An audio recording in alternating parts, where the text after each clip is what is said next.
Ok, perdonen compañeros, por alguna razón el Zoom me sacó, pero bueno. Entonces les decía, si alguien tiene alguna duda o alguien tiene algún comentario o algo por el estilo sobre los agregados de concreto. Recordemos, los agregados de concreto, bueno, los agregados al concreto en sí son 5, pero hablamos 2 en específico. Hablamos acerca del agregado fino y del agregado grueso. Decíamos que el agregado fino nosotros lo conocemos vulgarmente como arena y el agregado grueso lo conocemos vulgarmente como piedrín. Al final de cuentas, hablábamos un poquito sobre el tipo de arena, el tipo de piedrín, que puede ser una arena manufacturada, igual que el agregado grueso, puede ser de cantera o puede ser natural. Les decía yo a manera muy personal y mi criterio como profesional muchas veces es un poquito mejor trabajar con un agregado grueso de cantera manufacturado que puedo controlar bien sus propiedades mecánicas, físicas y químicas que con un agregado de canto natural. También les decía que en algún momento el agregado fino, pues el de cantera es muy bueno, pero suele ser más caro y suele ser más pesado. Muchas veces utilizamos un agregado fino extraído de un río, sin embargo, este agregado fino muchas veces viene sucio, muchas veces viene contaminado con materia fecal, materia vegetal también, y esto logra cambiar nuestras propiedades físico-químicas, ¿verdad? Tanto el agregado fino como el agregado grueso tienen varios aspectos muy importantes para determinar sus propiedades físico-químicas. Una de ellas es la granulometría. Dentro de la granulometría, pues nosotros establecemos el tamaño máximo nominal del agregado grueso para así diseñar nuestra mezcla de concreto de una manera adecuada. Dentro de las mezclas de concreto existen 3 métodos que son bastante conocidos. Está el método volumétrico, que es el que utilizan los maestros de obra para poder cuantificar los materiales. Es un método que no requiere mayor conocimiento de las propiedades físico-químicas o mecánicas de nuestros agregados. Por lo tanto, muchas veces ese método no suele ser funcional. Está el método de acuerdo a porcentajes, que es el método que utiliza la mayoría de profesionales para establecer de acuerdo a los porcentajes volumétricos de un concreto, pues así establecer cuánto necesito agregado grueso, agregado fino, agua, cemento y aditivos como tal. Pero también existe el método ACI, que es el método que nosotros vamos a ver, que es el método que ya utiliza las propiedades mecánicas de nuestros agregados para poder establecer en algún momento pues ya un diseño de mezcla un poco más complejo, un poco más adecuado. Si ustedes me preguntan, mire Inge, pero ¿qué pasa si yo no sé las propiedades mecánicas de mis agregados? ¿Qué puedo hacer? Bueno, tenemos 2 caminos. Primero, hacer ensayos de laboratorio para poder averiguar las propiedades físicas y químicas y mecánicas de nuestros elementos. ¿Cuáles son esas propiedades físicas? La primera ya les dije, la granulometría. Es para saber el tamaño máximo nominal que estamos utilizando. Segundo, debemos de conocer el peso específico de nuestros agregados. Esto nos sirve para poder detallar de alguna manera el peso del concreto que vamos a poder establecer ya en conjunto como tal. Segundo, tercero, deberíamos de conocer la densidad, el peso húmedo y el peso seco sobre el cual debemos de manejar de nuestros agregados para saber el porcentaje de agua que vamos a agregar a nuestra mezcla. Luego de ello, me voy al agregado grueso, debo conocer el porcentaje de abrasión que debo de tener. ¿Qué es la abrasión? La abrasión en algún momento se puede definir como el porcentaje que se va a quebrar de mi agregado grueso al someterlo a diferentes cargas. Simple. La abrasión se calcula mediante una serie de revoluciones que se le da a una máquina que se llama la máquina de Los Ángeles, que contiene esferas de acero, que lo que hace es como que si fuera un molino, trata de triturar el agregado grueso. Luego de ello, pues en su momento vamos a ver más a detalle todo esto. Por el lado del agregado fino, necesito conocer el módulo de finura de mi arena o de mi agregado fino, para que en algún momento yo pueda establecer la cantidad de agregado fino que voy a tener en mi mezcla de concreto. También pues vamos a conocer el peso volumétrico, la cantidad de aire, la densidad específica, que ya son propiedades física-químicas que en algún momento podemos tener. También podemos averiguar si nuestros si nuestros agregados están contaminados mediante pruebas simples, básicas, como es el lavado, el tamizado, un método granulométrico un poco más avanzado que nos dice qué porcentaje tiene nuestro agregado grueso, por ejemplo, de qué porcentaje tiene de suciedad o qué porcentaje tiene de materia vegetal. Todos estos ensayos los vamos a ver en la segunda unidad. Cada uno tiene su norma en específico, cada uno tiene su detalle de qué tenemos que hacer y cómo interpretar los resultados. Ojo, y esto es muy importante, cualquier persona puede ensayar materiales de construcción, pero no todos pueden interpretar los resultados para tener un correcto diseño de mezclas. Primero. Segundo, ¿qué pasa si las propiedades mecánicas de mis materiales no son las adecuadas para lo que yo necesito usar? Por ejemplo, veamos las fotos de la vez pasada, donde yo les enseñaba dos tipos de agregado grueso, uno en color morado o rosado y otro en color azul. Si se recuerdan bien, les había dicho que el agregado grueso de color rosado o color morado no es un agregado muy bueno, porque en su momento cuando le hacemos la prueba del porcentaje de abrasión, nos quedan que el porcentaje es muy alto, es decir, que se muele fácilmente. ¿Por qué les hablo mucho de la abrasión? Bueno, porque en su momento, ya como ustedes como arquitectos deben de saber que debemos de tener un control de calidad en el concreto muy bueno. ¿Cómo hago ese control de calidad? Primero, ensayos de laboratorio. Segundo, controlando el diseño de mezcla que yo hice. Y tercero, haciendo que el error humano sea cada vez menor. ¿Cómo calculo eso? Bueno, lo que hacían anteriormente era en un lugar en específico hacer el concreto a mano, como normalmente lo llamamos, es decir, hacían su volcancito de tierra, le echaban el cemento, lo revolvían, luego le echaban el agregado grueso, lo revolvían y luego le echaban el agua y empezaban a fabricar el concreto de una manera artesanal. Luego de eso, pues ya nos vamos a las mezcladoras o a las concreteras, donde mediante el método volumétrico arrojamos nosotros hacia la concretera pues ciertas cantidades en específico de cubetas de galones, de 5 galones, mejor dicho, y así ya podemos establecer en algún momento, pues, que el concreto ya tendría que tener, entre comillas muy grandes, un control de calidad un poquito más exacto. Y si no, pues utilizamos un método ya en base a peso para poder establecer un diseño de mezcla un poquito más exacto y establecer las propiedades de mi concreto de una manera más puntual. Claro, esto ya es un poco más complejo hablando de logística, porque no, si vamos a fundir una losa de 100 metros cuadrados que nos lleva 4 horas de fundición, no vamos a ir pesando y, ¿qué les digo yo? Metro cúbico por metro cúbico para saber qué cantidad exacta llevamos de concreto, porque es impráctico, la logística sería muy compleja.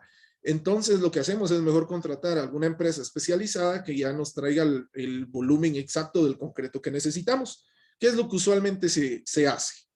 Pero les decía, hablaba un poquito de la abrasión porque en su momento al echar o al arrojar dentro de una concretera mi agregado grueso, recuérdense, la concretera está girando, no vertimos nuestros agregados parando la concretera y luego echamos nuestros agregados y la ponemos a andar otra vez. No, la concretera sigue girando y recuérdense, adentro de una concretera hay aspas que nos generan cierta, ¿cómo les diría? Para que el concreto no se nos venga y se nos hagan terrones de concreto en lo que estamos fabricándolo, ¿no? Entonces, la abrasión es muy importante porque en su momento, si yo no tome en cuenta un porcentaje de abrasión bajo que me diga que mi agregado grueso no se va a pulverizar, cuando yo lo meta a mi concretera, si yo tenía un agregado de media, muy posiblemente cuando yo esté vertiendo el concreto sobre el elemento estructural que estoy fundiendo, ya no voy a tener un agregado grueso de media, sino voy a tener un agregado de grueso de 3/4 de pulgada o un 3/8 de pulgada, por ejemplo. ¿Sí? Es decir, va a cambiar el tamaño máximo nominal de mi agregado. Entonces, eso es muy importante que lo conozcamos. De igual manera, el peso volumétrico de mi agregado fino es importante que lo conozca porque el peso volumétrico me genera a mí el saber qué cantidad de agregado voy a utilizar. Recuérdense, en algún punto es mejor saber que yo necesito, bueno, que la arena y la pasta que se genera de la arena y el cemento es lo que crea muchas veces las ratoneras. ¿Por qué? Por un mal diseño de mezcla. Es decir, porque mi concreto se está disgregando. Es decir, mi concreto en algún momento está causando de que se genere o que se separen los elementos que en algún momento deberían de estar todos homogéneos y que trabajen de forma normal, a que se separen y que trabaje solo la pasta, cemento, arena en un lado y la pasta, o perdón, el agua y el agregado grueso de otro. Entonces, de alguna manera es importante saber que el agregado grueso deberíamos y el agregado fino deberíamos de ensayarlo previo a hacer un buen diseño de mezcla. Ahora bien, algo que es muy importante que ustedes sepan es que el agregado grueso en su momento, que el concreto en su momento se compone no solo de agregado grueso, no solo de agregado fino y del agua. Es importante que en algún momento nosotros sepamos que el concreto necesita muchas veces que nosotros le demos como un empujón extra, un plus, para llegar a las propiedades mecánicas a las cuales necesitamos. ¿Cuáles son esas propiedades mecánicas? Primero, que sea un concreto muy fluido o que sea un concreto con un alto grado de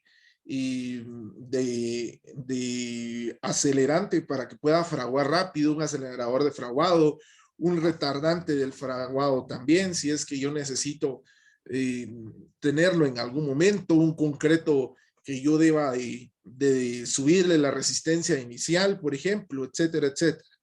Es decir, necesita una ayudadita de más. A esa ayudadita de más nosotros le vamos a llamar aditivos. ¿Qué son los aditivos? Bueno, los aditivos como tal son polvos y son, ¿qué les diría yo? Líquidos, o son en algún caso como la fibra de vidrio, son materiales de diferentes maneras que nos ayudan a modificar las propiedades de nuestro concreto como tal. Insisto, ¿cuál es la propiedad más importante de un concreto? Podríamos hacer nuestro top 3 de propiedades más importantes del concreto, pero la que iría en el número 1 sería la resistencia como tal. Un concreto, pues, que no sea fluido, puede ser que no tenga un acelerante, un retardante, un antisol, etcétera, etcétera.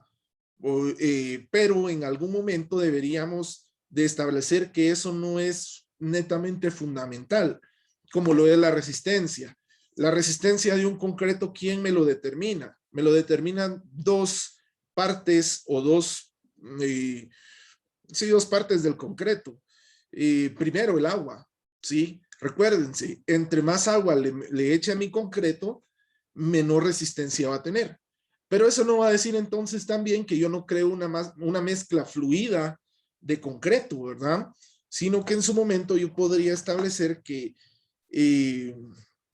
tengo que colocar la cantidad exacta de agua para que mi concreto sea fluido, que tenga un buen slump, pero que también tenga las propiedades a las cuales está diseñado.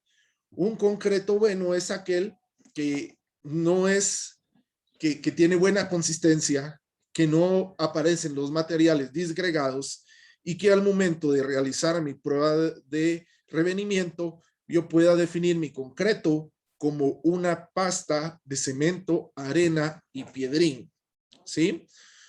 En Guatemala utilizamos la norma 41070, la norma técnica guatemalteca dada por Coguanor, para establecer los tipos de aditivos que tenemos.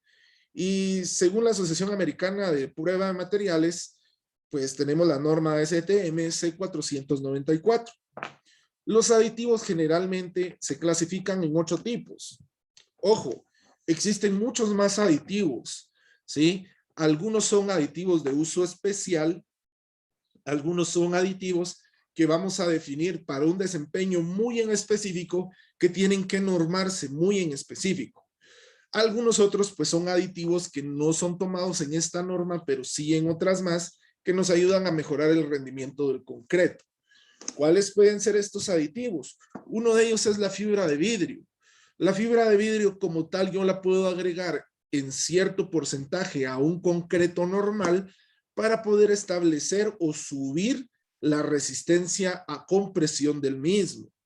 Ojo, un concreto el 80% de las veces o el 90%, entre 80 y 90% de las veces nos va y lo vamos a testear, lo vamos a probar, lo vamos a ensayar en un laboratorio para pruebas a compresión. El concreto a compresión tiene muy buena resistencia. La curva esfuerzo de formación unitaria del concreto siempre va a ser mejor en compresión que en flexión, ¿sí? ¿Lo podemos utilizar a flexión? Sí, lo podemos utilizar a flexión. Sin embargo, el diseño de mezclas de un concreto a compresión muchas veces es distinto a un concreto a flexión. ¿Cuándo utilizamos un concreto a compresión? Para cualquier elemento estructural de una edificación que soporte cargas verticales, por ejemplo. ¿Y cuándo utilizamos un concreto a flexión? Cuando necesitamos que un concreto pueda resistir cargas móviles como lo es un pavimento, ¿sí? La fibra de vidrio, perdón, usualmente se utiliza cuando tenemos un concreto con un revenimiento muy alto, es decir, un concreto muy fluido, súper fluido y que no tenga otro tipo de aditivos. La fibra de vidrio se le arroja al concreto cuando está en su proceso de mezclado y se trata de homogeneizar en toda la mezcla como tal. Este tipo de aditivo no está normado porque no modifica las propiedades físico-químicas del concreto. Mejora las propiedades mecánicas, pero no las propiedades físico-químicas. Lo que nos dice la norma NTG 41070 es que un aditivo mejora las propiedades físico-químicas de un concreto. Ojo, los aditivos se agregan en una proporción muy en específico al concreto, porque si yo le echo de más, modifico de más mis propiedades y al concreto ya no sirve. Y si le echo de menos, también las propiedades químicas, perdón, físico-químicas de mi concreto no son las adecuadas. Por lo tanto, no funciona. Según la norma 41070, tenemos 8 tipos de concreto, los cuales se dividen de la A a la G y un tipo S. El tipo A podemos decir que es un aditivo reductor de agua. Ok. ¿Por qué reductor de agua? Me puede decir Alexander Sandoval. ¿Por qué o qué crees que es un aditivo reductor de agua o para qué crees que se utiliza? Se fije. ¿Sí me puedes decir? Es lo que me... Sí, sí. Vamos con Alexander y luego con Alejandro, por favor. Pues lo que me imagino con que se dice reductor de agua, me imagino que sería como algo que detenga el paso del agua, digamos, que reduzca su velocidad. Ok, gracias. De último voy a comentar eso. Alejandra, por favor. Yo digo que es para no usar tanta agua, ¿no? Ajá, ok, gracias. Dije, ¿Serio? los aditivos por lo general son para, por decirlo así, deshacer, digamos, más del concreto, si no estoy mal, ¿verdad? O algo así para que fluya el paso, digamos, de los materiales, no sé si muy bien. Dependiendo del tipo de aditivo. Dependiendo del tipo de aditivo. Ahorita vamos a ir viendo uno por uno.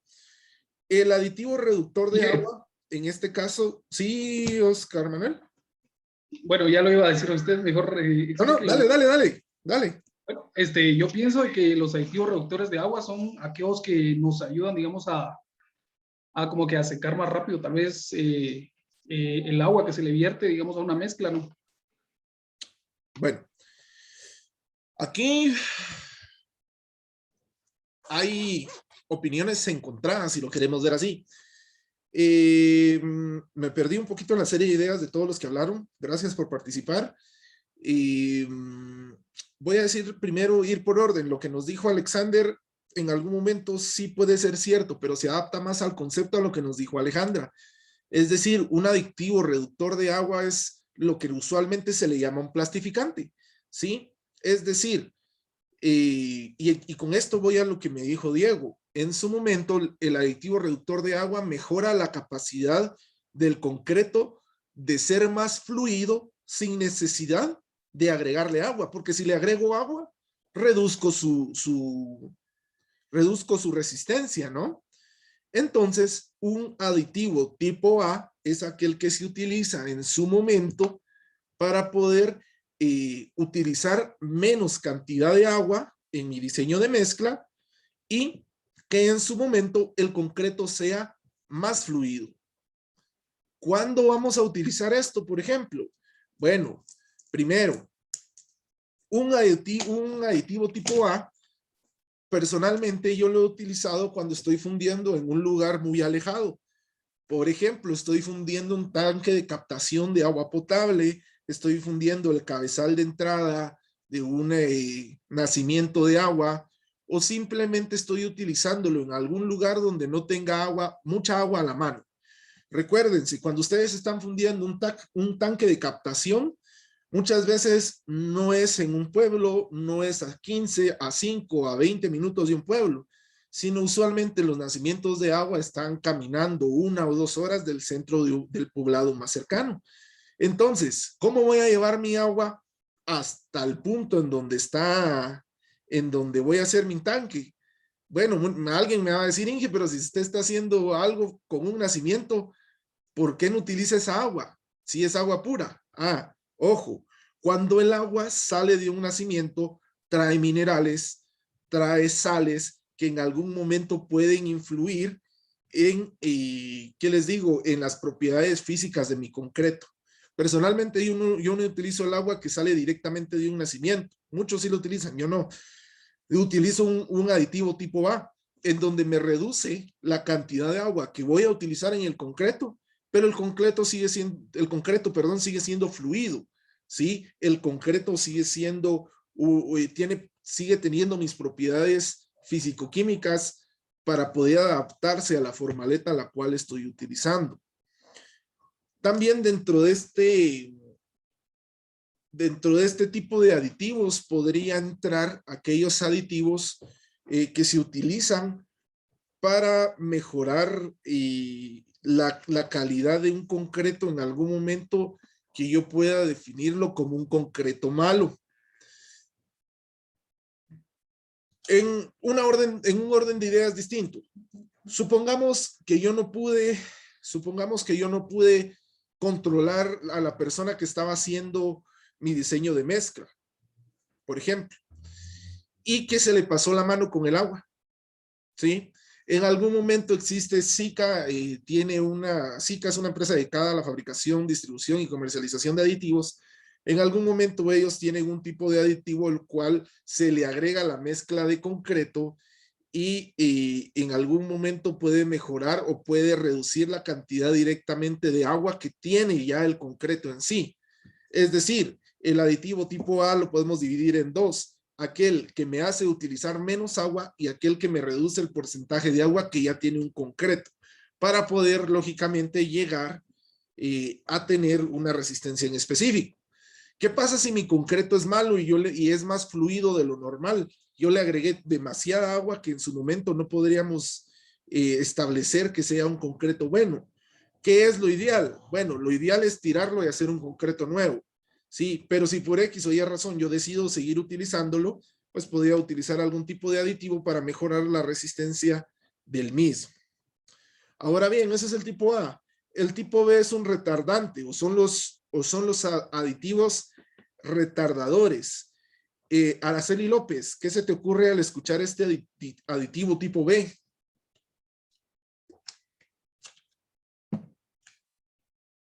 Pues lo primero que se me viene a la mente es, tratan de mantener, digamos así, o, ay, por así decir, retardante es aquello que hace que algo espere o tarde tiempo Ok, pero ¿qué estoy retardando? el concreto. Ok, la misma palabra lo dice. El aditivo retardante es el que me hace retardar una propiedad muy en específico del concreto. ¿Pero qué propiedad? A ver quién me lo dice. El fraguado. Exacto, el fraguado como tal, ¿sí? Ahora muy bien, ¿qué es el fraguado? ¿Es el proceso de secado? Es el proceso de secado, exacto. Yo creo que ya mayor explicación no hay ahí. Un aditivo retardante es aquel que se le echa al concreto para esperar que mi concreto se empiece a fraguar, para esperar que mi concreto empiece a sudar el agua, para esperar que mi concreto empiece a endurecerse, ¿sí? Un retardante usualmente se utiliza cuando, por ejemplo, mandamos a traer a Mixtolisto desde Shela y yo voy a fundir, ¿qué les digo yo? San Miguel y Iztahuacán, por ejemplo. Es decir, un concreto en una tolva de mixto durará hora y media sin retardante. Pasado la hora y media, por más de que lo empiecen a mover y a mover en la tolva y empiece el camión a girar, el concreto se va a empezar a endurecer. ¿Qué es lo que hace Mixto en su diseño de mezclas? Dependiendo a dónde tengo que llevar mi concreto, así es la cantidad de retardante que voy a utilizar, ¿sí? Creo que ahí no hay mayor explicación. Ah, bueno, pero ahora, ¿qué pasa si en algún momento, por ejemplo, viene mi camioncito de Mixto, ya dándole vueltas al concreto, ya tiene su retardante y se topa con que hay paro nacional y que no puede pasar en San Juan Ostuncalco? ¿Será que le puedo colocar más retardante a mi concreto para que pueda seguir fresco o para que pueda seguir sin endurecerse? ¿O realmente no puedo utilizar más retardante? ¿Qué dicen ustedes? Yo Tal pienso que vez, pasaría lo mismo que con el agua, ¿no? Digamos, no se puede como que utilizar algún retardante o algún aditivo en exceso, ya que lo que provocaríamos sería una mala composición de materiales. Exacto. Gracias, Diego. Lo dijiste perfecto. Miren, los aditivos por algo traen una cartilla cada uno de ellos para su uso muy en específico, ¿sí? Si yo agrego más de lo que tengo que usar, ya no, el aditivo tiene esa propiedad de que en lugar de ayudar a mi concreto, lo va a perjudicar, ¿sí? Usualmente lo que se hace cuando viene un camioncito de mixto y hay una manifestación o algo que trata ¿cómo les diría yo? Que trata de impedir que pase mi camión o que hace que ya no llegue a mi destino, pues muchas veces lo que se hace es desechar el concreto, ¿sí? Mixto utiliza un factor de seguridad de 1.5, es decir, ellos tienen la mitad del tiempo de más por aquello de los atrasos, ¿va? Es decir, ellos calculan un factor de seguridad para que en su momento nuestro concreto siempre pueda llegar fresco. Sin embargo, si se pasa de este 1.5 de tiempo que en su momento utiliza mixto, pues ellos desechan el concreto directamente. No podemos agregarle a un concreto que ya tiene un retardante, agregarle más retardante, porque en su momento esto nos perjudicaría, ¿ok? Veamos el tipo C, aceleradores de fraguado. Ok, para qué cree Fernando Fuentes que sirve un acelerador de fraguado? Para qué crees? Pues yo pensaría que es para acelerar el fraguado, Inge, O sea, y para acelerar el secado del material. sí, sí, pero este, ¿por qué tendría yo? ¿Por qué tendría yo que acelerar el fraguado de mi concreto? Inge, Yo considero que podría ser por la lluvia. ¿Ok? Antes de que antes de que empezara a llover, ¿verdad? Se le aplica ese aditivo para que seque antes de alguna precipitación. Ok, gracias. Mariana nos dice en el chat exactamente lo mismo. ¿Alguien tiene alguna? Ajá, sí, Diego. Puede ser, digamos, para la aceleración, digamos, por las cargas estructurales. Ajá, exacto. ¿Algo más? ¿Alguien quiere agregar algo más? Inge, tal vez para las carreteras. Sí, por supuesto. De hecho, sí. Ok. ¿Qué pasa con las losas inclinadas a 2, 3, 4 aguas? ¿Será que podemos utilizar un acelerador de fraguado ahí? Sí, digamos, por la pendiente del techo, ¿no? Para que no se nos riegue en tal caso el material, ¿verdad? Por la misma gravedad, lo que haría Ajá. si no utilizamos un acelerador es que se va a regar y no queremos que caiga. Ok, gracias, Diego. De todos los ejemplos que dieron, un acelerador de fraguado se utiliza en dos partes muy importantes. Primero, es cuando estamos trabajando concretos en pavimentos. Claro, no es que vayamos a abrir una carretera con un acelerador, fundimos hoy y la abrimos mañana, porque requiere también un tiempo de curado del concreto. Sin embargo, el acelerador de fraguado es muy bien utilizado en carreteras. ¿Por qué? Por los tiempos que las vías no pueden estar cerradas. Es decir, necesitamos que nuestro concreto llegue a su resistencia, compresión y flexión en un tiempo, que les digo yo, de 7 días, 5 días.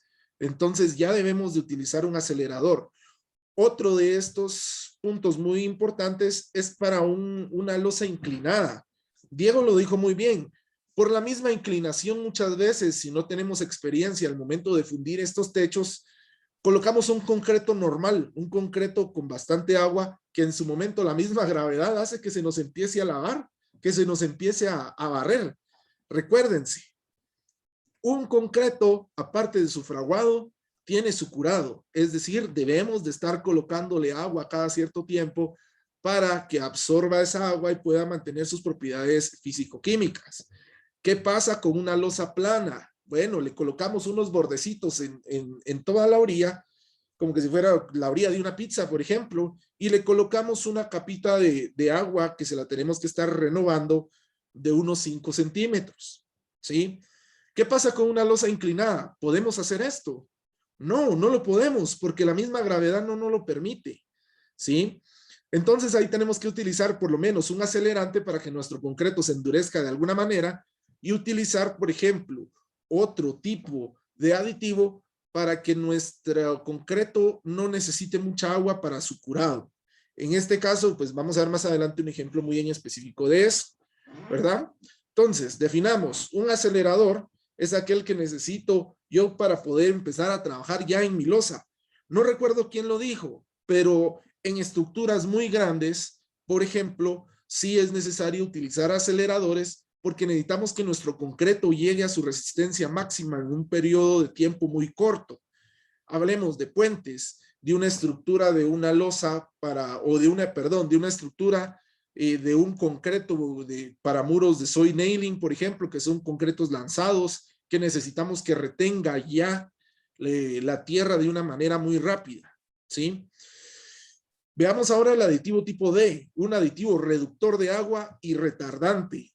Ojo, ahí ya tenemos una mezcla de dos de los primeros tres aditivos, un reductor de agua y un retardante. Bueno, necesitamos que nuestro concreto sea fluido, pero también necesitamos que en algún momento nuestro concreto pues lo podamos trabajar por un tiempo un poquito más de lo normal, ¿verdad? El aditivo tipo E también es una combinación de los dos, de un reductor de agua y un acelerante. ¿Cuándo utilizamos este? Este sí es utilizado un poquito más en puentes y en carreteras. Asimismo, tenemos un aditivo tipo F, es decir, un aditivo reductor de agua de alto rango. ¿Quién me puede decir qué se imagina con este tipo de aditivo?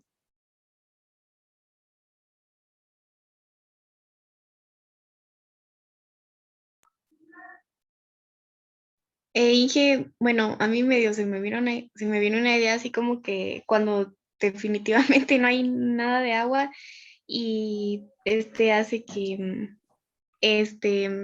o sea, sea más fácil mezclarlo, pero sin tanta agua, para Ajá. una mejor, para que el aditivo ¿cómo sería? Se penetre mejor en el concreto. Ujú. Ok, gracias.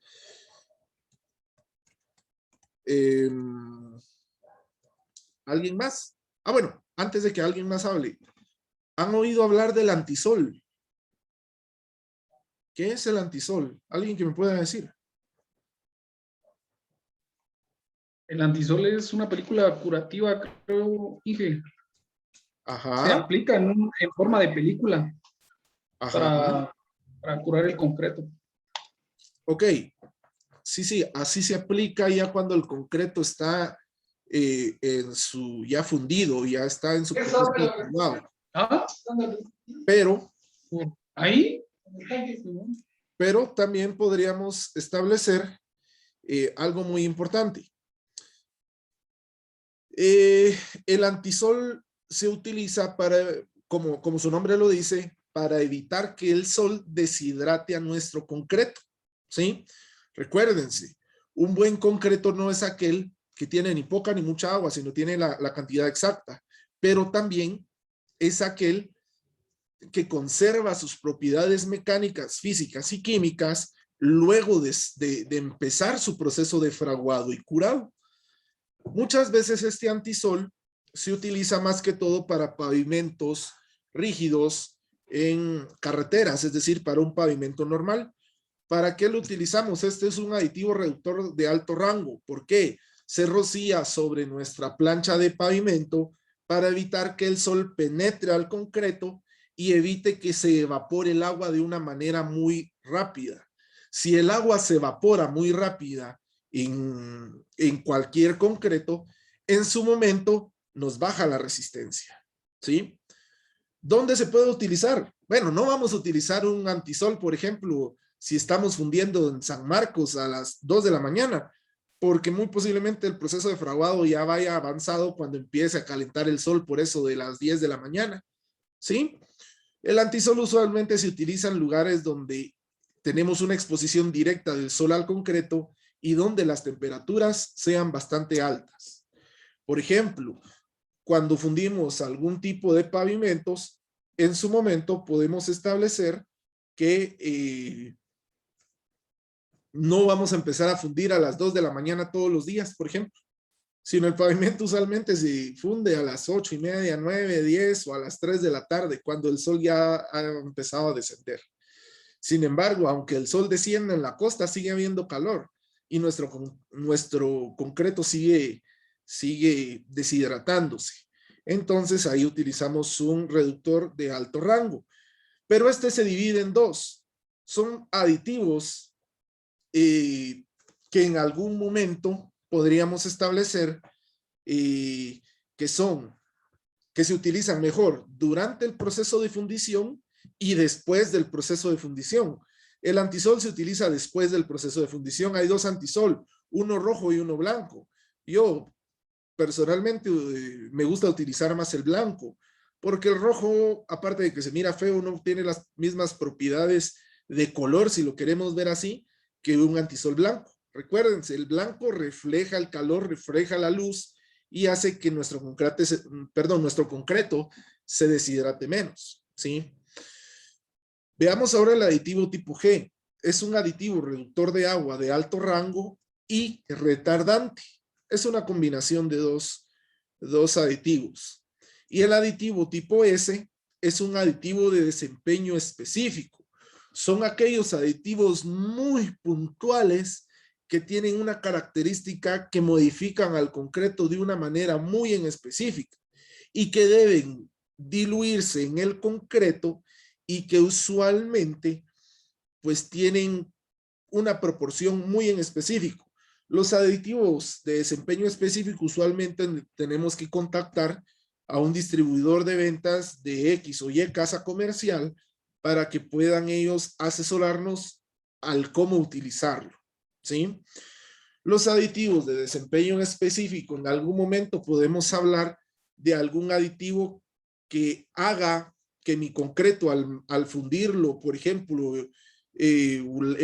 o algún pilote o alguna cimentación que al momento de fundirlo, no cerca de la playa o dentro del mar o cerca de un lago o dentro de un río, pues los sulfatos del agua no penetren directamente a mi concreto y cambien las propiedades físico-químicas.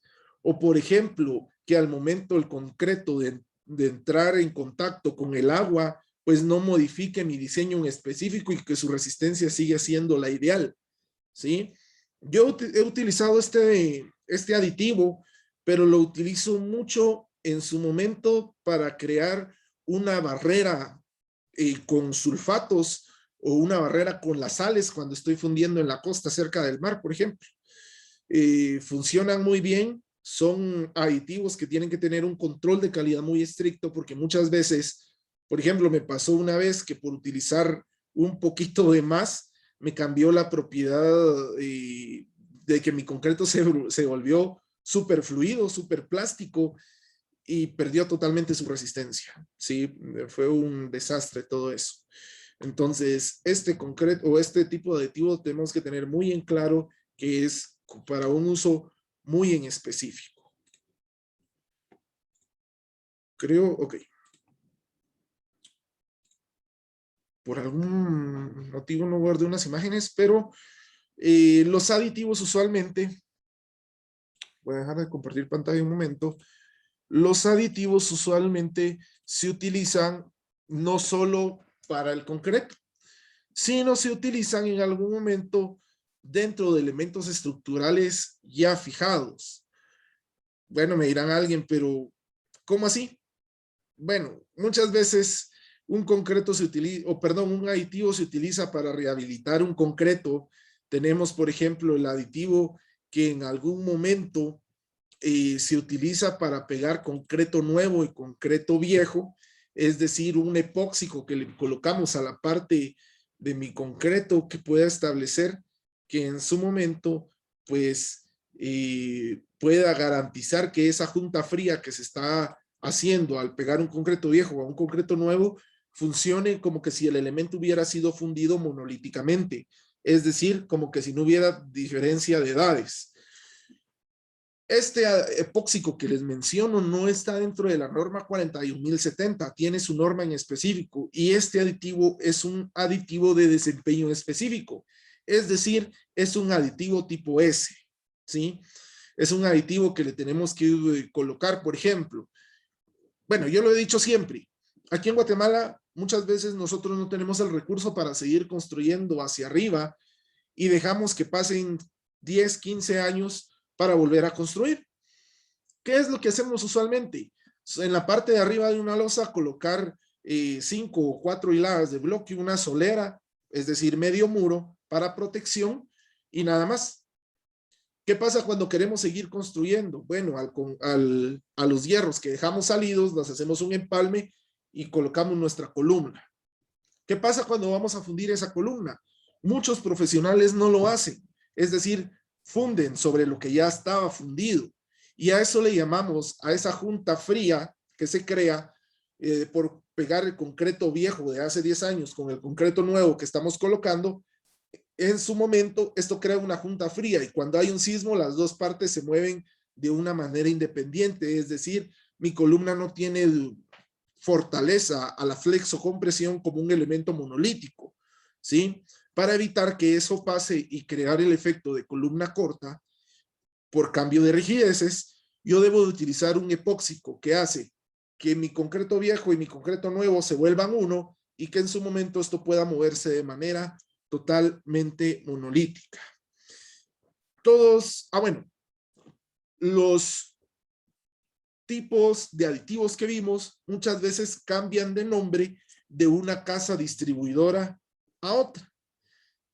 Dentro de Guatemala yo creo que una de las empresas más fuertes que distribuye aditivos es SICA, que a uno le da una buena asesoría cuando está comprando directamente con ellos y creería yo que es de una manera sin querer hacerles publicidad, porque nada gano yo con hacerles publicidad a ellos, pero de una manera son aditivos que son muy, muy buenos, ¿sí? Más adelante vamos a tener una charla, muy posiblemente a inicios de la próxima unidad, sobre aditivos con gente de SICA. Pero mientras tanto, podemos ver, por ejemplo, la guía que yo ya les subí al aula virtual sobre los tipos de aditivos de SICA y todos los elementos que en algún momento nos tienen. ¿Sí? Tenemos, por ejemplo, aquí están, ellos están colocando un antisol. Les decía, hay antisol rojo y antisol blanco. Yo prefiero utilizar siempre el blanco. Nos dice su proporción, cuánto tenemos que utilizar y para qué nos sirve y cómo lo tenemos que utilizar. ¿Sí? También otro tipo de aditivos, si ustedes se dan cuenta, aquí tenemos grietas no estructurales que en algún momento debemos de tapar o debemos de rellenar, y en su momento pues podemos utilizar otro aditivo para crear una junta fría que en su momento haga que estos elementos estructurales no puedan fallar de alguna manera catastrófica. ¿De qué nos sirve esto? Solo de relleno, ¿verdad? En algún momento también tenemos aditivos para evitar los hongos que nos salen en las paredes, es decir, tanto el hongo blanco como el hongo negro. El hongo blanco ya saben ustedes que es como un tipo de sal que aparece en los muros, que se da por la humedad, y existen aditivos que en su momento pues pueden funcionar para quitar este tipo de hongos. Lo estoy dando de una manera rápida porque ustedes van a tener que leer esta guía, es una de las que ya les subí al aula virtual. Ahora, los aditivos, como les decía, no solo se dan para el concreto, sino también se dan para diferentes elementos estructurales y no estructurales. Uno de ellos, pues, son el Sikaflex o algún tipo de silicón que se podría utilizar en los marcos para rellenar a veces cuando no colocamos una sisa de buena manera, ¿verdad? Aquí vemos su uso. También tenemos este producto de SICA que nos sirve a nosotros como una espuma expansiva que podemos colocar en ciertos puntos donde tenemos ya grietas muy grandes y que no nos sirve de nada más que para sellar estas juntas, ¿verdad? Entonces es necesario que ustedes conozcan este tipo de aditivos para que en su momento los puedan utilizar. Ok, jóvenes, ¿alguna pregunta con respecto a los aditivos?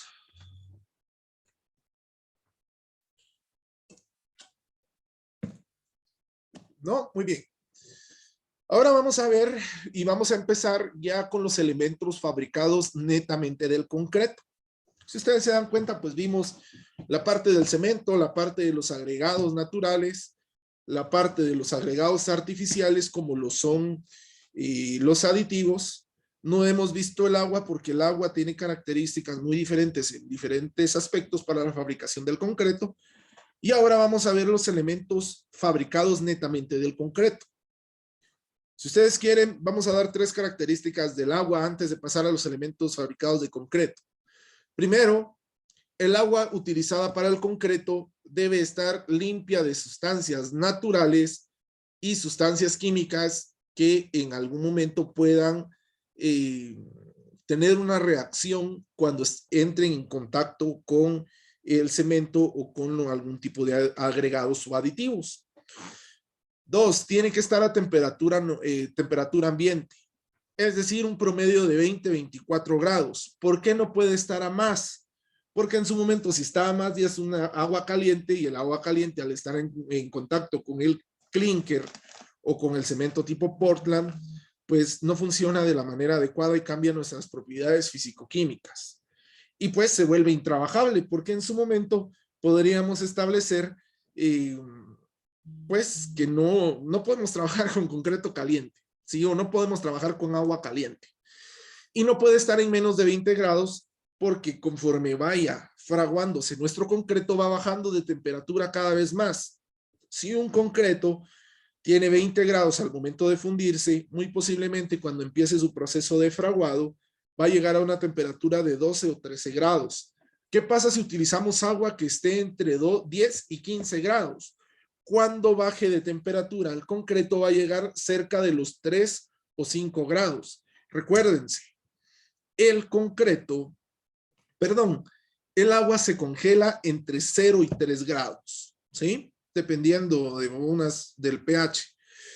Pero, ojo, si el agua del concreto se congela o está muy fría al entrar en contacto con el cemento o con el clínker, cambia sus propiedades físico-químicas y reduce la resistencia a un 60%.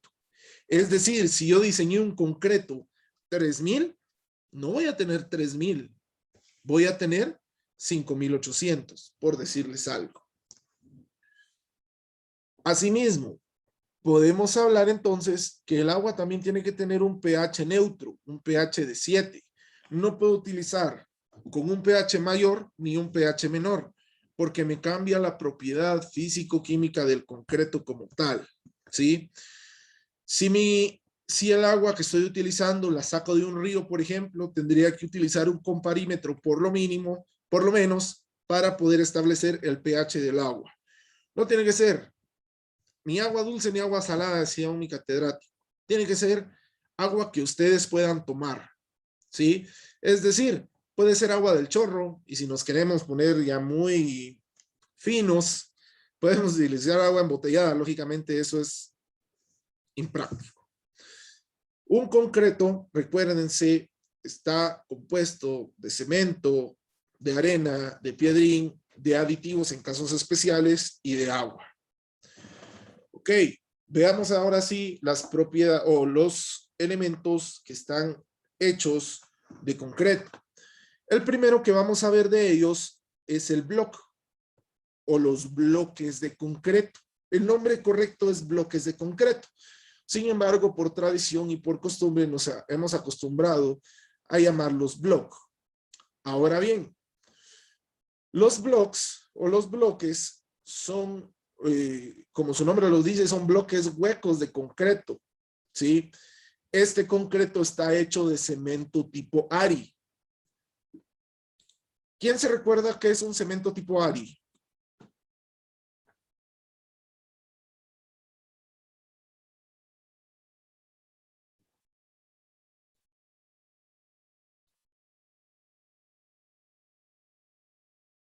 Katy Leal, ¿me podrías decir qué es un cemento tipo ARI?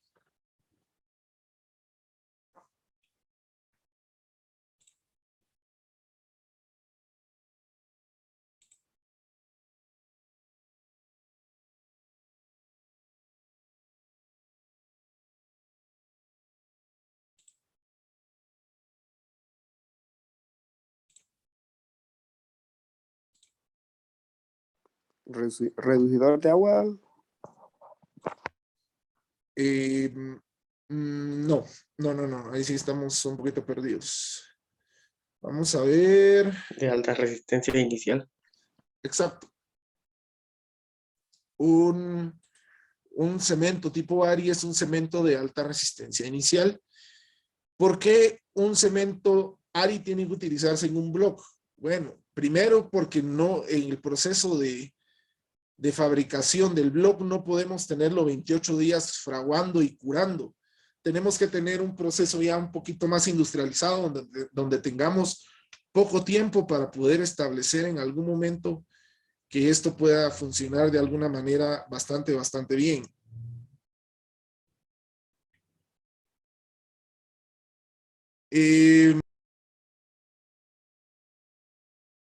Perdonen, compañeros, se me fue el internet por un momento, pero no sé en dónde me quedé. ¿Alguien me puede recordar? No se le escuchó nada de lo que dijo.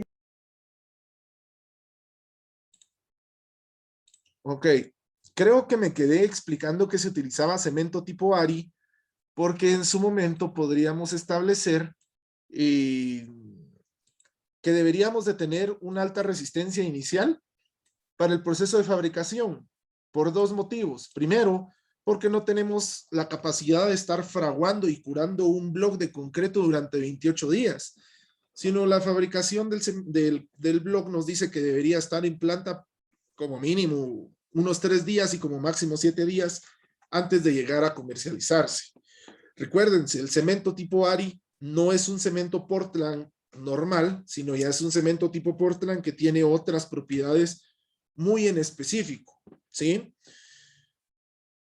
También podríamos establecer que un cemento para su uso en block es un cemento BLK, es decir, es un cemento ya que establece ciertos puntos muy en específicos. Comercialmente es un cemento BLK, que es el que comercializan muchas casas fabricantes de cemento, ¿verdad? Inge, disculpe, pero viera que no se escucha. Ok.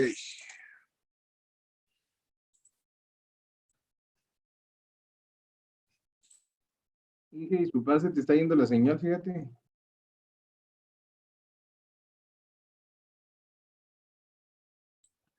Ok, ¿ya me escuchan por ahí?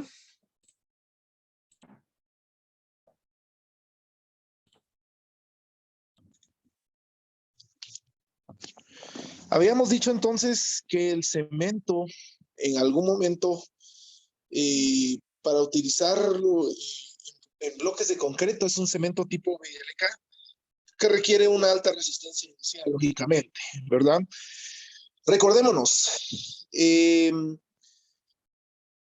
los bloques de concreto deben de tener en específico una propiedad muy importante a la cual nosotros le vamos a llamar la resistencia que estos tienen a la compresión, ¿sí?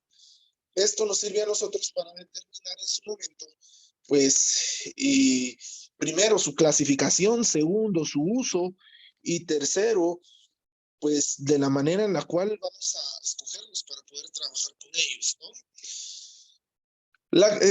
Los bloques de concreto usualmente se clasifican en tres.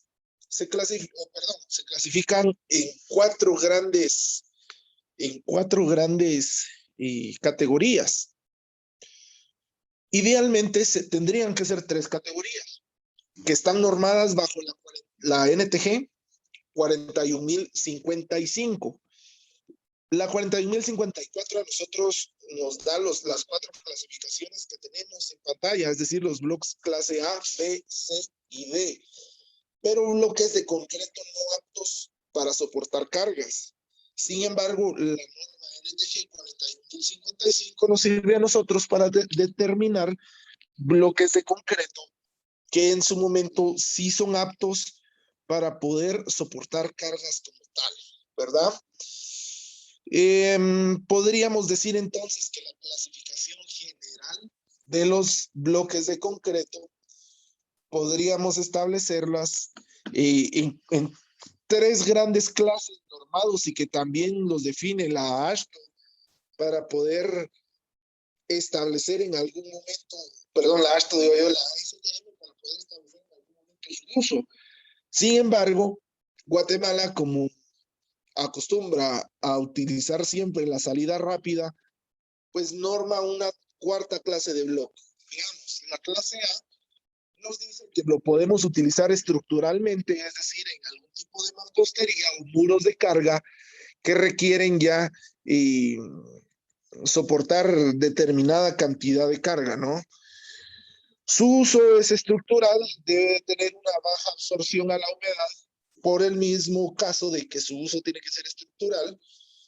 Tiene una resistencia a la compresión unitaria, es decir, que un bloque puede soportar 70 kilogramos sobre centímetro cuadrado. Ojo con esto. Esos 70 kilogramos sobre centímetro cuadrado lo puede soportar únicamente sobre el área bruta, si lo queremos llamar, es decir, perdón, el área neta, es decir, el área de utilización de las caras de los blocks, ¿sí? Usualmente nosotros podemos establecer también una clasificación en base a los colores. Si ustedes han sido observadores y han podido verificar en algún momento bloques de concreto, se han dado cuenta que en algún momento, pues, en una de las caras pequeñas o en una de las caras laterales del bloque, pues traen un sello de la casa en la que fabrican el bloque de concreto. ¿sí? Para los bloques de concreto, usualmente ese sello viene de color azul. También tenemos una clasificación tipo B. Su uso es general en la construcción, es decir, lo podemos utilizar tanto en muros de carga como en muros de relleno. Tiene una mediana absorción a la humedad y su resistencia a la compresión es de 50 kilogramos sobre centímetro cuadrado. El sello característico para normar la clase B siempre debe de venir en color rojo. Asimismo, tenemos un bloque clase C, que su uso es no estructural, es decir, no soporta gran cantidad de esfuerzo a compresión, tiene alta absorción a la humedad y soporta una resistencia a la compresión de 35 kilogramos sobre centímetro cuadrado. El sello característico de la clase C es color verde. Idealmente yo les diría, estos tres tipos de block son los que tendríamos que utilizar en la construcción como tal, dependiendo del uso que le vamos a dar. Por ejemplo, un clase A podríamos establecer que también puede ser utilizado para muros de contención, muros piñados, por supuesto. En la clase B podríamos decir que podrían ser utilizados para mampostería mixta, por ejemplo, en donde tenemos marcos dúctiles con mampostería como tal, y la clase C para muros de relleno. Idealmente esas tres clases deberíamos utilizar, pero insisto, el guatemalteco ha encontrado la manera de establecer una norma que es la 41.054 para algo que internacionalmente no está normado. En esta clasificación pues está el bloque clase B, que es un bloque no estructural, tiene alta absorción a la humedad y su resistencia a la compresión, como no está normada, podríamos decir que varía dependiendo del lote de fabricación del bloque de concreto. Y varía desde los 25 hasta los 30 kilogramos sobre centímetro cuadrado. También podríamos definir que el sello característico de este tipo de blocks siempre está en color negro. Pregunto, ¿cuál es la clase de block que ustedes han visto en algún momento que es más utilizado en la construcción aquí en Guatemala? ¿Es un bloque de color negro, Inge? Famosamente, sí es el block de color negro. Es un bloque, insisto, que no está normado, pero que a la gente le encanta utilizarlo. También se han dado cuenta ustedes que en algún momento es un block que lo venden, creo que a 3.40 en cualquier bloquera. Es un bloque que no soporta cargas, que no está diseñado para utilizarlo en mampostería, es decir, en muros de mampuesto que soportan carga, pero aún así lo están utilizando mucho, ¿sí? Cuando ustedes sean profesionales o cuando ya ejerzan su profesión o si ustedes ya trabajan en el ramo de la construcción, podrían establecer que para un uso general, o mejor dicho, que para un uso en la construcción como tal, como estamos acostumbrados a realizarla de manera tradicional, tendríamos que saber que por lo menos tendríamos que utilizar un block clase B, es decir, de 50 kilogramos sobre centímetro cuadrado. Y si utilizamos muros de relleno, es decir, muros que no soportan carga, pues utilizar un block clase C. Esto muchas veces no es controlado, no es normado ni por ningún ente, ni por Conred, ni por las municipalidades, ni por, ¿qué les digo yo? El Ministerio de Ambiente y la ICCG, AGIES, los colegios profesionales y demás, porque en algún momento le apuestan más al factor económico que al factor seguridad. Pero esperaría yo que ustedes en su momento podrían establecer que es mejor pagar 40 o 30 o 50 centavos más por un block y tener una edificación que realmente valga la pena y no tener un block clase D que por barato que sea no está normado como tal, ¿verdad? Si vemos esta imagen, si ustedes se dan cuenta, tenemos en la mitad del bloque, aquí donde tengo el puntero, el sello característico de un bloque clase B, es decir, un bloque en azul. ¿Sí? Un sello en azul. Usualmente en estas caras es donde viene el sello, como les decía, de Precon, de Faxa, de Megaproductos, de Monolith, de La Roca, de esto y de lo otro y bla, bla, bla. Siempre vienen sellados los blocks. Preocúpense cuando un block no viene sellado, porque significa que no está normado y significa que la empresa que lo está vendiendo no tiene la certificación ante Cowanor para producir el block. Asegúrense siempre que los bloques de concreto que están utilizando siempre sean de los bloques de concreto normados. Si ustedes se dan cuenta, aquí tenemos 5 grandes clases de bloque. Tenemos la clasificación por su resistencia a la compresión y por el porcentaje de absorción de humedad que tienen. Pero también tenemos la otra clasificación que es por el tipo de bloque y por su uso general. En la parte superior izquierda de la pantalla, donde voy a hacer zoom, tenemos al bloque que lo conocemos como bloque clase U. ¿Alguien me puede decir para qué sirve este bloque?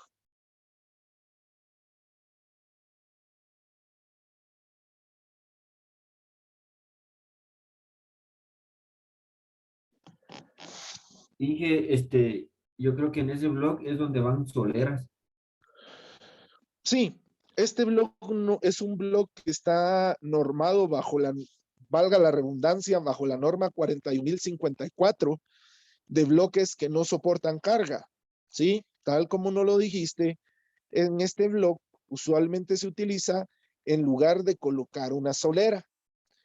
Adentro de este bloque usualmente utilizamos nosotros un tipo de armado de acero y fundimos concreto dentro de él para crear pues nuestra solera como tal. Insisto, se utiliza cuando no queremos crear nuestra solera y solo queremos ver un muro lleno de bloque. ¿Funciona? Sí, funciona muy bien. ¿Soporta carga? No, no soporta carga, ¿verdad? Luego, pues tenemos un bloque de doble tabique, que como su nombre lo dice, al centro, justo aquí donde tengo mi mouse, tiene 2 tabiques, es decir, 2 paredes, para poder establecer en algún momento, pues si necesito cortar un bloque a la mitad, puedo cortarlo en medio de los 2 tabiques y que en su momento, pues, pueda utilizarlos, por ejemplo, para terminar una hilera de bloques en una esquina, o en algún momento se utiliza también para que no utilice mucho desperdicio, lo utiliza mucho en muros que sí soportan carga y muros pineados, etcétera, etcétera. Bloque de doble tabique, el que más se utiliza ahorita, ¿sí? Pero como tenemos bloques de doble tabique, también tenemos bloques de un solo tabique. ¿Estos están normados? Sí, sí están normados. ¿Se utilizan de alguna manera? Sí, se utilizan de alguna manera. Este tipo de bloques es el tipo más antiguo que hay porque era el de más fácil fabricación cuando los bloques de concreto se hacían de manera artesanal. En su momento son bien utilizados en la construcción, sí, están normados también, tanto para soportar cargas como para no soportar cargas. Luego pues tenemos los blocks ya decorativos, ya vienen a colores, ya vienen con una cara corrugada o con una cara en forma de fachaleta, etcétera, etcétera. Este tipo de block solo viene en una resistencia a la compresión, la cual son 35 kilogramos sobre centímetro cuadrado. Es decir, es un block clase C que no se debería utilizar para un muro de carga, ¿sí? En su momento, estos son utilizados solo como elemento decorativo, ¿verdad? Traen diferentes corrugaciones, diferentes aspectos en una cara y en la otra cara, pues ya es un block como tal normal, es decir, es un block con una pared totalmente lisa, como lo estamos viendo por acá.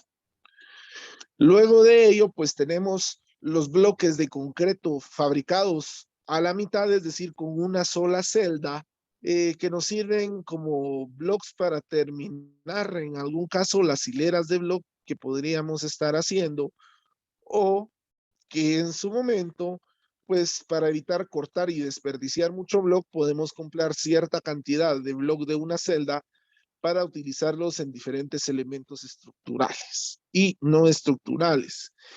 Estos bloques que vienen a la mitad están normados, sí están normados, tanto en, valga la redundancia, en la norma que establece los bloques de carga, como en la norma que establece los bloques que no soportan carga. ¿Preguntas, jóvenes?